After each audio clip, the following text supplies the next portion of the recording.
Hello everyone, thank you for tuning in. I am Kaylee Batesman, the Content Director at She Can Code, and today we're discussing equality and empowerment in the digital age, how innovation, change and education hold the key. This year, the United Nations 67th Commission on the Status of Women priority theme is Innovation and Technological Change and Education in the Digital Age for Achieving Gender Equality and the Empowerment of All Women and Girls. Quite a mouthful, but the idea is that by embracing new technologies and advancing women's skills and knowledge in STEM, we can accelerate our progress towards gender equality.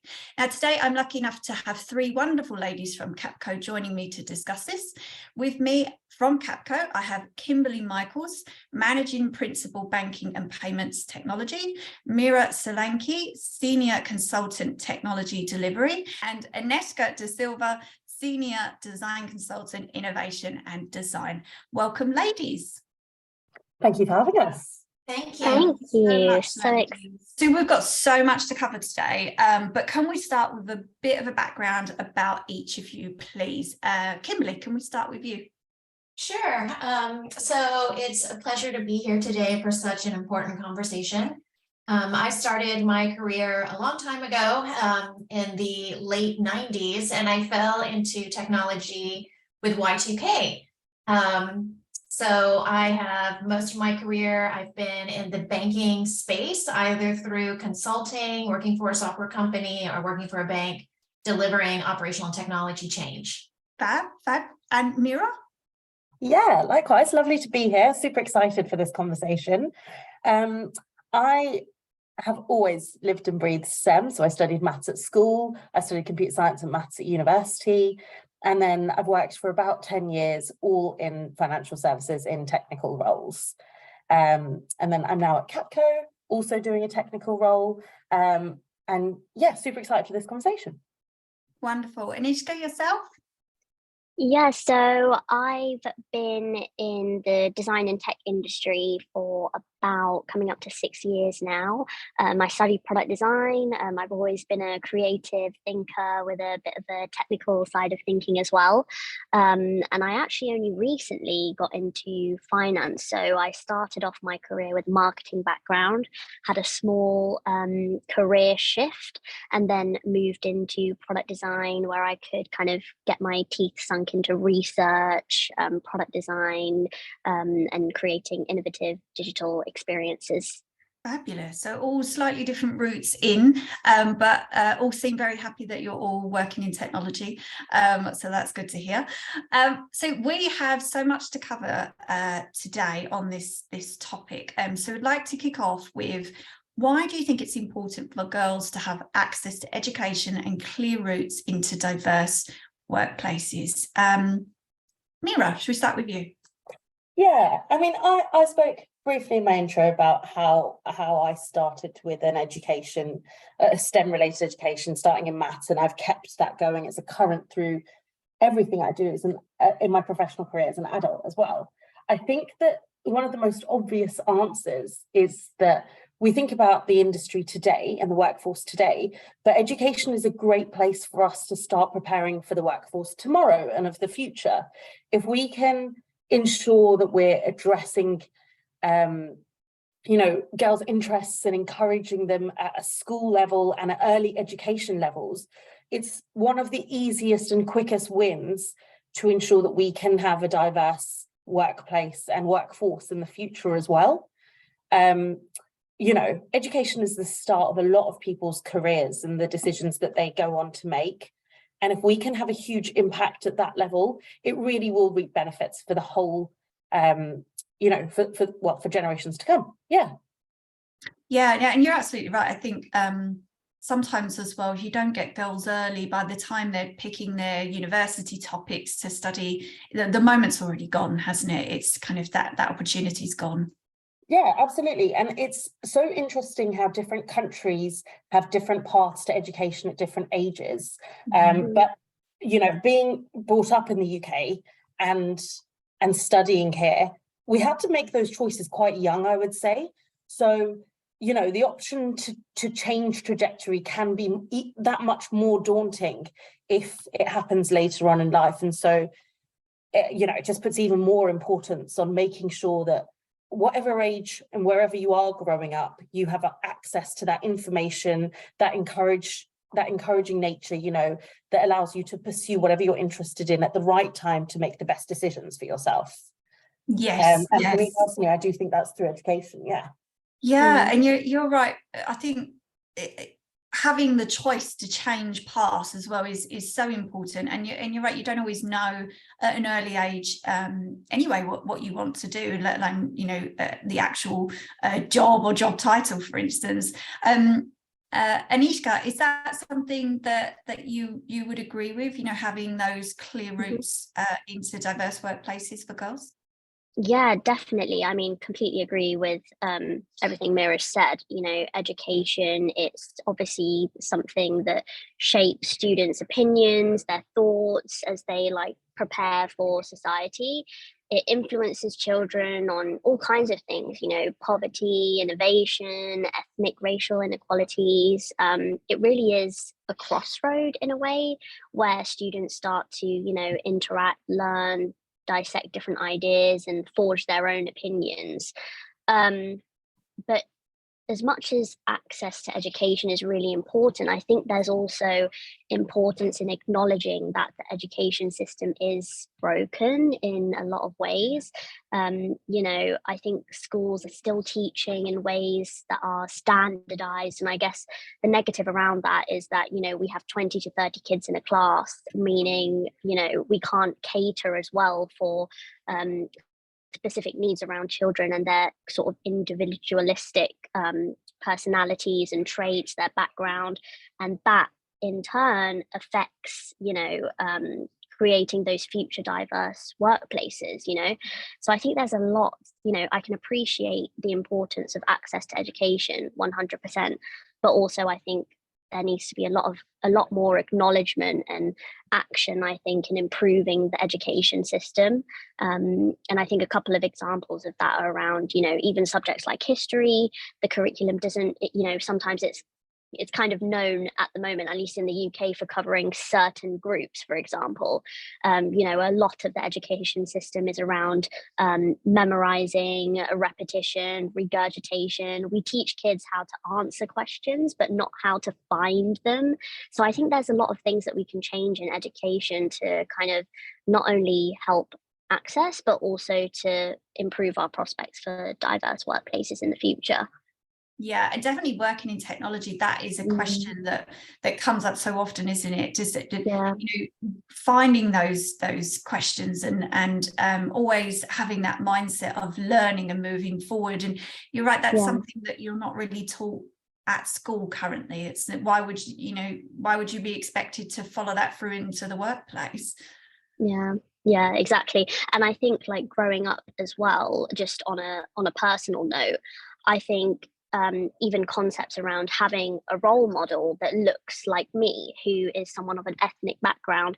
I never really understood the sort of the value of a role model until I really started my career. So, role models are obviously people that can influence, that can motivate. And I guess there's less opportunity for role models, at least in my education, my early education.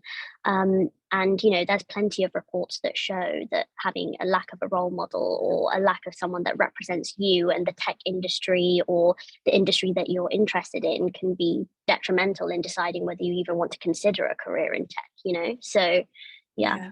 Just seeing somebody, you're absolutely right, somebody coming into your school or seeing somebody on TV. I wanted to be Kate Adie, the news reporter, because she was on TV, and that's how you see, and that's how you do your job, isn't it? You kind of, if you don't have access to those technology role models, how do you know what you want to be? Exactly.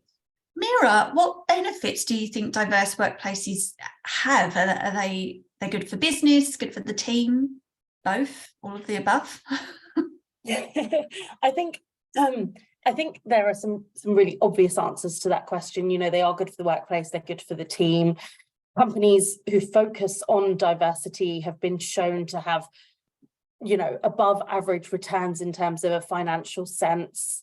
But we talk about the benefits. We can also maybe controversially talk about the detrimental impact of not doing it. So there are some really clear examples in the modern world, not even just in technology, where if you don't consider diversity, it really is limiting how innovative the products that we create are, or how well they meet the market needs. A really good example that isn't a new example is crash test dummies. So we know that when cars are manufactured, they go through rigorous testing with crash test dummies to ensure that they meet certain safety guidelines. But historically, crash test dummies have always been modeled off of middle-aged men of a certain stature. And so we automatically take something as important as health, safety, risk driving for a lot of people is an everyday thing. So you're exposed to it quite frequently. And we've automatically not considered implications for anyone that doesn't align with what that crash test dummy looks like. And there are lots of examples of this that pervade through society in our everyday use. Famously, most recently, Apple created a health app that was created, once again, just by a team of men, and completely neglected the needs of women or less able-bodied individuals. And I think it's fair to say, all of us, especially in the Western world, are using a mobile phone, are likely to be using that functionality. And so to have left a huge chunk of potential users out of consideration is just, it's nonsensical when you discuss it in retrospective, So there are definitely benefits, but the cost of not doing it is significant, and it shouldn't really be optional anymore. I also think that companies can talk about what is the business case for having diverse teams or diverse environments, but once again, maybe controversially, the black and white of it is that there shouldn't really need to be a business case. Is this the right thing to do? Is this best for society and progression and the future? And if so, well, maybe finance or money isn't the only motivator for us increasing or introducing change. It should be about how do we ensure that we are ethically conducting ourselves, that we're, as employers, we are taking on our social responsibility outside of just looking at profitability. And, even when employers don't prioritize profitability, the talent that you attract becomes considerably better. You reap benefits in other ways. So yes, diversity has great benefits for the workplace. It's wonderful for teams, it's wonderful for collaboration. But my two main points are the cost of not having diverse teams can be significantly detrimental. And also, we kind of need to take the money element out of it and remember that we're talking about humans in a workplace as well, and really consider as a society how we want to portray ourselves, what thoughts we want to encourage, and once again, shaping the future, what we want to go forward looking like, and being proud of what we've achieved and the inclusive aspect. Yeah, I remember years ago when the conversation about diversity, it was just coming to light, diversity in the workplace. And you're absolutely right. At the time, it seemed like a no-brainer, but it wasn't until companies started releasing reports about how much more you can make if you have, just one female on your board of directors and your bottom line increases. Then suddenly, companies, their ears pricked up, and why was this, not listened to before? Because as you say, it's just kind of a non-brainer anyway, the benefits that a diverse team brings. But yeah. I mean, once those reports came out, companies kind of started to see the light, and change is starting to happen, which is quite a shame, because it is just down to a human level, to be fair, not the financial. Yeah, and we know these things take time to trickle in. We know that if we say it today, every single FTSE 100 company isn't going to change tomorrow. But there was an article written in The Guardian, maybe a few years ago, about how there are, amongst FTSE 100 companies, there are more men named John than women across the board when it came to these companies. And there's some element of being human, to look at that and say, well, whether we benefit from it in a profit perspective or not, that is something we should look to address. That's an embarrassing statistic, Yes. And so I completely agree, business cases help, and they can often, get the ball rolling for companies, but part of the work around diversity and inclusion needs to involve the attitude toward and the openness towards it, and actually the motivation for it. Yes. And Ineshka, in terms of what Capco are doing, what is Capco doing to create a more diverse workforce? Yeah, so I think there's a couple of things around this, and I think it really starts from attracting talent and the recruitment process. So, I can definitely draw from personal experience when I interviewed at Capco. Simply having someone represented from ethnic minority background in my interview process through the panel interviews, it was really refreshing. It made me a lot more comfortable to be able to speak about diversity and ask questions about it. So yeah, I think it starts from attracting talent, recruitment process, and making sure that you embed diversity in that process itself. And also in terms of attracting talent as well, when it comes to things like job postings, I think it's really important to be mentioning things around diversity and inclusion, and that's something that Capco does as well. And then obviously, since I've been at Capco, I definitely feel like knowledge is power here. We have plenty of training around important topics like unconscious bias, ethnicity bias, and discrimination. It's not just around knowledge and training, it's also about recognition and providing people recognition around culturally significant events. I think that's really important. Capco as an employer celebrates diversity through plenty of events, talks, clubs, and this podcast is a perfect example of being part of the Women in Tech group, and having opportunities like this to be able to speak and share my opinion is great. There's plenty of employee-led networks, which again, I think just it's simple, but it provides a platform where different groups of people from different backgrounds can actually have a safe space to be able to speak up, share their opinions and their experiences. And then I guess the final two that I wanted to mention as well is around providing a platform. So Capco does make the effort to, organise these groups, to have a diversity and inclusion committee, but also it's about giving employees and empowering them to be able to have the freedom to educate others on what their passions are, no matter what they are. So, whether that's work or personal related, being able to share your passions, your culture, and things like that, I think is really important. It shouldn't just be employer-led. Employees should feel empowered and enabled to be able to share their opinions and to be able to drive the kind of diversity and inclusion that they'd like to see. And then finally, one thing that I feel Capco does really well is, especially for me, I'm senior at the moment, but I'm looking to progress in my career, of course, as many people are. And one of the things that I found really beneficial here is having different types of mentors. I have a coach as well, and having those types of leadership relationships helps me to be able to push myself and understand what's expected of me so that I can progress. And I think transparency as well is another really important factor when it comes to progression. As an employee, I really want to know what is expected of everyone in order to progress. And I'd like to see a clear pathway that's defined for me.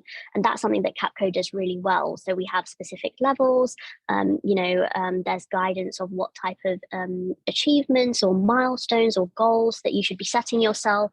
So there's plenty of support here, which is something that I really value.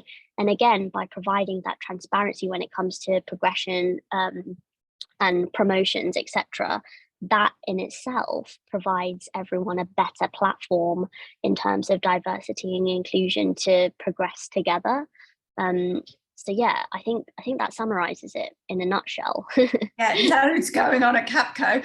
Yeah. But one thing you said, Yeah. which I completely agree with, I love the fact that you pointed out that when you interviewed, there was somebody on the panel that reminded you of you and somebody that you could connect with. And that's, you hear that so often, that you don't get that in technology. And when I started in tech, I remember my boss, I've shared this story before, but she was drunk at a Christmas party and she said, I hired you because you reminded me of me. And I thought, fab, because she'd had quite a few to drink. But I remember thinking at the time, so we can't move forward as an industry if you just coincidentally happen to have somebody on the hiring panel that you remind them of them. And how hard that must be for some people to be able to connect with somebody in that way. And do you think that's one of the things that's putting women off from the tech sector, and lots of other things? Definitely. I think sort of that lack of representation sometimes can definitely sway women around joining, joining a new company. I think for me, the recruitment process is so vital, because it really is not only the applicant's chance to have a first impression, but also the employer's opportunity to make a first impression, And for me, I was surprised, honestly, during my interview process, to immediately feel like a sense of belonging already, and I hadn't even started. Just simply having someone who represented an ethnic minority was so important for me, and I was actually able to identify that, like, wow, I haven't had many interviews where there's been someone who represented me, so that was really important for me, and definitely influenced my decision to join Capco 100%. Yeah. And Meera, yourself, where do you think girls are turned off by STEM subjects? Is that school, university, first job? You mentioned a little bit about that earlier, about getting girls nice and early to ensure that they're encouraged into tech. But would you agree that more needs to be done earlier in that stage? Yeah, I think the harsh truth of it is that we're failing girls at every level. I do think that it can, if we consider the journey that somebody who ends up in a technology role might go throughout their lifetime, right from the beginning, the kind of toys that young children are gifted, a boy might get a dentist or a doctor's set, or something like that, whereas girls' toys are often geared around a kitchen, or something that might traditionally be something that might traditionally be seen as like a pink toy, and the whole pink and blue bias comes in at such an early age. If we then talk about during schools, in the UK, obviously we have key stages, and so key stage 4 is around 15, 16, and surveys have been conducted where girls are far less interested in STEM subjects compared to their male counterparts.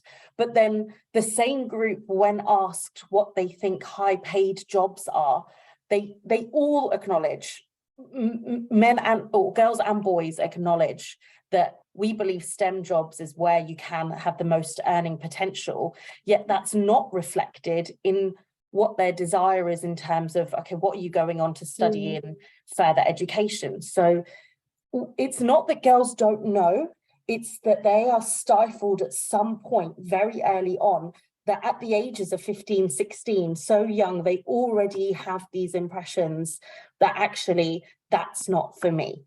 And they've conducted further quick surveys, further studies to understand, okay, well, what is that? Is there actually a difference in the way that girls and boys think? And so maybe they're not tailored well for a STEM environment. But I think girls in those developmental years experience like the stereotype fear, which is essentially when a group of people are told, actually, the stereotype is that you're not going to be good at this. And then the fear sits it affects their confidence, and then it goes on to affect their ability, and then they perform in line with those stereotypes. So then they end up actually not being great at those things. What I'm trying to get at is this is a hugely confidence related issue. We know that girls that go through education in a single sex environment, so like girls' schools, develop much more confidence. They don't have the experience of a glass ceiling. They don't have the experience of people saying, why would you study engineering? That's typically a boy's subject. They don't face any of those confidence shattering commentary and also beliefs. And it allows them to build themselves as their most natural and authentic selves to then proceed into whatever career choice that they've made. We know that girls who aren't stifled at school levels and in their developmental years can go on into those careers with much more confidence, and they can make the most of their natural ability. But it is about ensuring at every stage we're removing some of those bias that they're taught and that are pushed on them. Because, you know, the statistics show that more girls actually do A levels than boys. More girls perform well when they do choose STEM A levels compared to boys. So it's not that they're not capable. We obviously acknowledge every individual has different skills, but en masse, girls are incapable. They're not differently wired. They're not disadvantaged in terms of their capabilities. It's the environment around them that influences them. And so we can do so much about that. I personally mentioned I studied maths all the way through my education, and all of the STEM subjects except maths were taught by a man at my school. It's because I had a female teacher who was so passionate about her subject and taught us that it's okay to be passionate about maths. It's if you love this, go and do it, run with it. So it's the role model thing that Ineshka has been talking about, and I completely agree with. It's starting that off very young. We know that in school, everyone is largely subjected to the same information or can get the same foundations, whereas at home you might have different experiences. Between, you know, the four of us, all of our mums versus our dads might do very different jobs. So we kind of have a responsibility through our education to lay that even groundwork and that even foundation, so that even when we go out of the school place, when we're around our peers, when we subscribe to popular culture, all of those influences don't detrimentally impact us, because we have this strong foundation where someone has repeatedly told us consistently women can do whatever they want to do. And it's, for me, it's that kind of messaging that just needs to continually exist in order to stop failing women. I think there are some other aspects to it. So we've talked about, you know, making sure that they can feel confident and authentic wherever they go. Something Ineshka spoke about, which I feel really passionate about, is ensuring there's that network as well. So ensuring there are people around you who you can see, okay, well, when I want to progress in my career, there is a woman there who's already done it. It's worked out for her. She has some learnings. She has some knowledge to share with me. It's also about things that often happen in the workplace for women around their voice and their purpose. So, you know, I have a very good friend who works in diversity and inclusion. And she said when she started out her career, she noticed that she was on a grad scheme where men were being given projects and opportunities that were much more data related, much more what we would consider traditionally STEM encouraging projects. Whereas she was given projects more associated with like the human touch, or, you know, working with, you know, other skills, which are equally as important, don't get me wrong, but opportunities were stripped from her because of her gender, she felt like. And then, you know, continuing on that trajectory, even in the workplace, we obviously recently went through a pandemic, and there was some time when like PPE wasn't hijab friendly initially and had to be adjusted. So it's at every step, there is always a hurdle for anybody, and that hurdle is slightly larger for women or for anyone who might identify within, you know, a trait of diversity. So we just need to make sure that the people making these decisions represent, if we're represented by a diverse decision-making group, they're much more likely to be considerate. And that helps ensure that at every stage, at every decision, women have fair opportunity, and we're not failing them at every one of those steps. Yes, and it's built into everything. A diversity should be built into everything along the way, and everybody wins every stage, instead of having that embarrassing PR moment. You mentioned Apple earlier. If you just naturally build that into your processes anyway, you can avoid things like that. Absolutely. I just wanted to mention as well, Meera, I completely relate to everything that you're saying, especially when it comes to early age and that confidence level and stuff like that. That then translates into when women go into their careers. So sorry, I'm bringing it back to what's putting women off the tech sector. I think it comes down to three things: low pay, low position, and then the lack of inclusion as well. So again, the confidence, the role models from an early age, having that lack of those really important things then kind of makes women kind of start on a sort of a less advantaged position in a way. And then when they start in those tech careers, they're facing things like a lack of representation, etc. Some statistics have been saying that 77% of tech leaders are men, which is just crazy. And then being a woman itself, they're not only having to deal with the fact that they're simply a woman, but then also dealing with the fact that they're a woman of color as well. And then there's things around gender pay gap. Even at this day and age, the wage gap is larger for marginalized populations. And there's plenty of reports that say that women are being paid less than their male counterparts for senior positions. So for me, when it comes to looking at employers, salary transparency, equal pay, not being penalized for being a mother, those types of things is what I would want to hear from an employer, Yes. Yeah. And I think, just to add on to your comments around the workplace, I completely agree with you that all these measurables and these things that we look for in prospective employers are far more attractive when they're visible and when they're transparent. I also think employers can go that one step further from a culture perspective. So, the first role I had since graduating in finance, I was in an environment where there was one woman in leadership in this company. And great, there was a woman in leadership, and that was good to see. There's obviously lots more work to be done, but they've got the ball rolling. But they had a cultural problem of how people talked about that one woman in leadership. So I completely agree with you that there's lots to be done in terms of getting women there.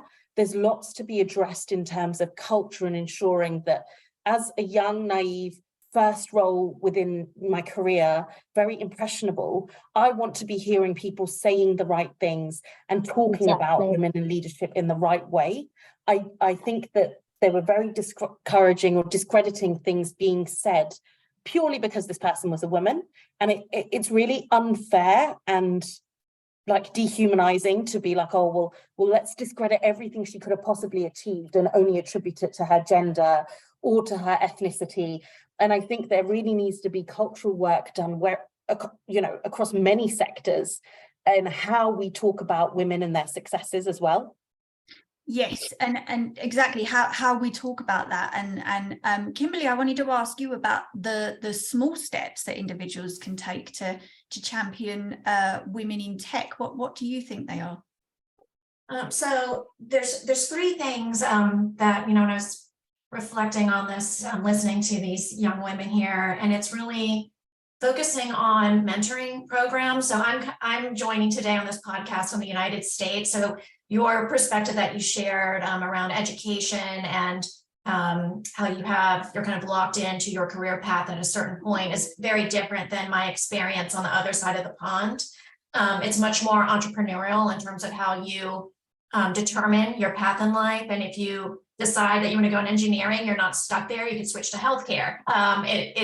It's not so predetermined. So mentoring programs, they help young girls and young women who are in school to identify that they can make a change. They may have thought that they want to be a teacher, and there's nothing wrong with being a teacher, but when you give them the art of the possible of, hey, that iPad that you're using, these are the cool things you can do with it, and there's after school programs that we can invest in, it sparks a thought, and that spark then gives them an opportunity to kind of explore something new. So mentoring programs are huge.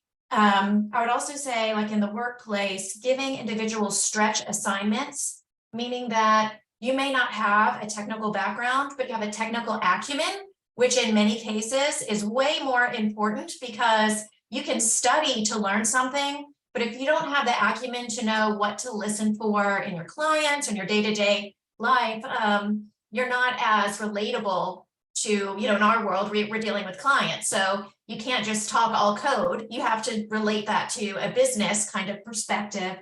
And then lastly, it's really making sure that we are hiring people for their skills, not the job titles that they had in the past. So many times when people apply for a job, there have been studies where women read the details of the job requirements and a man reads it. And, perhaps when a man sees it, he thinks, oh, I can do half of this, I'm applying. Where women, we have a tendency where we feel like it's all or nothing. And it goes the same as somebody that's looking to interview someone. You don't just look at, if you are interested in delivering technology and you did project management and something not entirely technology related, but you have all of the core project management skills, you probably could do a very introductory levels that you learn kind of the nuances of technology, and not give that person an opportunity only because they don't have the title there. Yes, and some of us as well, we're not great at selling ourselves on our CV anyway. So, if you only have your job titles and they're only going by that, then, obviously you're not going to get chosen for jobs that you think you can do. But as you said, it's making sure that you dig a little bit further into that. And then one other thing I wanted to add is there's a book that I read by Alexandra Carter, which I recommend any woman to read. It's called Ask for More. And something that I really learned through this was the concept of amplification. And amplification is when you're in a room and speaking from a predominantly male-dominated industry that my whole career has been in, women have a tendency to wait their turn. And even though you may have been very critical in solving for a challenge for a particular project, or you did a lot of the research, you're kind of waiting for your turn to speak. And the concept of amplification is, let's say that I'm working with Meera or Ineshka on a project, and we're all in the same room working with a group of people. And I know that they did a lot of research. It's say her name, give her credit. And basically the concept is I would call out and I'd say, well, Ineshka did a lot of research on this particular segment of the business. Ineshka, you had some great ideas. Why don't you share that with the group? You're basically elevating someone and giving them a platform so that you have a voice. Because a lot of times, you can look around a meeting room, and when we used to be more in person, the body language is even different sometimes with how women take up space versus men. And this isn't negative towards men. I think it's just, unfortunately, how women subconsciously we carry ourselves. We kind of make ourselves smaller, and you have to remember that you need to speak up. You can, use body language and all those other things that show that you're there. Yeah, which can be harder remotely as well on Zoom. On there with lots of guys. How do you show that body language when you're not in a room with everybody? Kimberley, how has the industry changed for women since you started in tech, do you think? Yeah, it has changed very much. It changed so much. So like I said earlier, I started in the finance industry in 1995, which probably makes me sound ancient. And I fell into technology with Y2K planning. I guess you could say a stereotype. The whole reason why I fell into it is because the men that I worked with said I was really organized and I should get involved in planning out how we prep for Y2K, because I just didn't want to deal with it. since that time, I could say happily that there are definitely way more women that are in the technology field. When I went to college, I didn't even know that it was an option to study technology. There were no like speakers that came to my high school. I didn't know that that was an option. Now, you know, one of the biggest changes I would say is that with women and university levels, and also having outreach programs to let girls know about these opportunities, there's a wide variety of disciplines. So before, technology may have been very focused on the engineering aspect, where now it's a more broader umbrella from UI, UX, you know, you could do testing, like there's all these little nuances of technology on what types of roles you can have.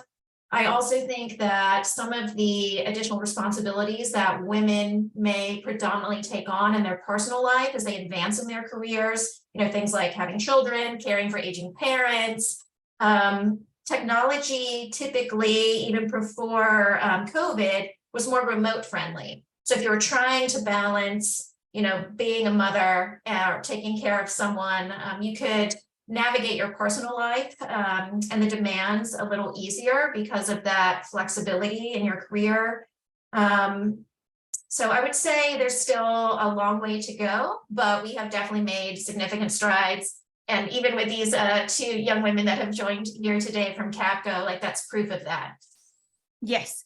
And would you say, do you have any advice for women considering a career in the industry?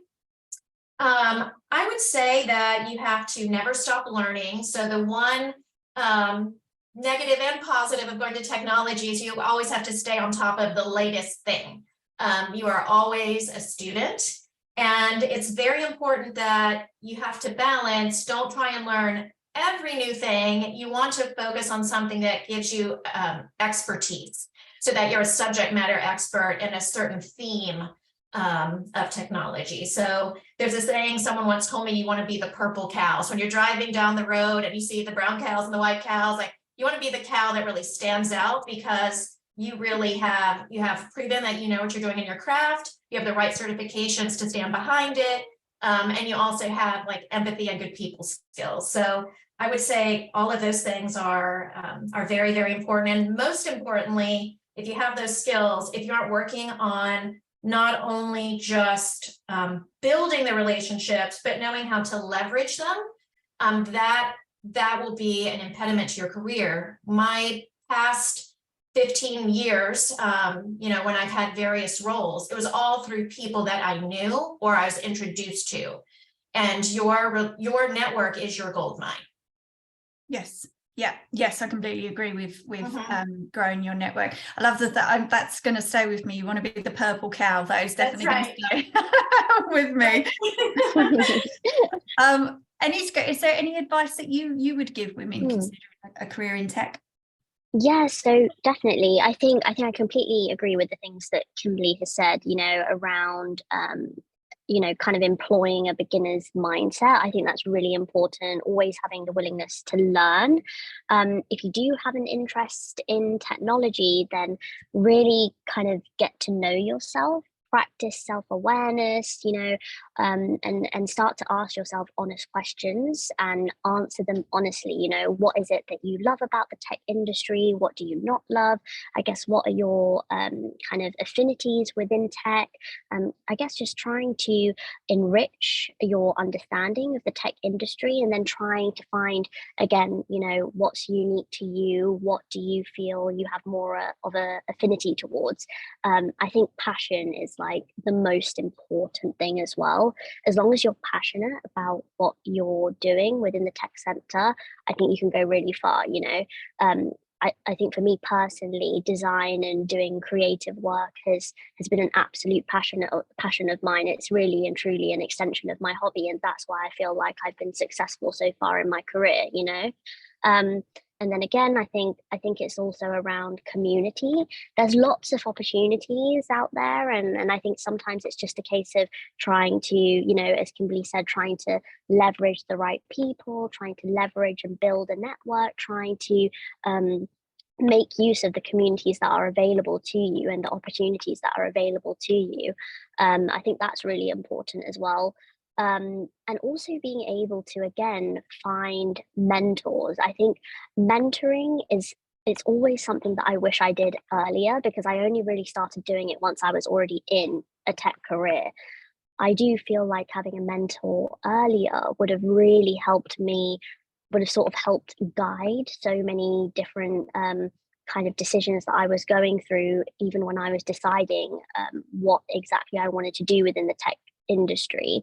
And then also, once I'm actually in the tech industry, all kinds of things around, what sort of companies to apply to, what sort of subjects are really at the forefront in terms of trends, staying up to date. People who are mentors are highly influential people. And obviously they're people who have experience, a number of years of experience, much like Kimberley does. So me being able to learn from someone like her is really going to be beneficial, whether I'm considering a career in tech or whether you're already in a career in tech. So yeah, that would be my kind of 3 key points. Yeah, and actually, just growing that network and finding those mentors is a lovely place to leave it on today, because ladies, we're already out of time. But Kimberley, Meera, and Ineshka, thank you so much for joining us today. It's been an absolute pleasure to have you all. Thank you for having us. This is great. Thank you so much. Yes, it's been brilliant. Great combo. Thank you. And to everybody listening, as always, thank you for joining us, and we hope to see you again next time.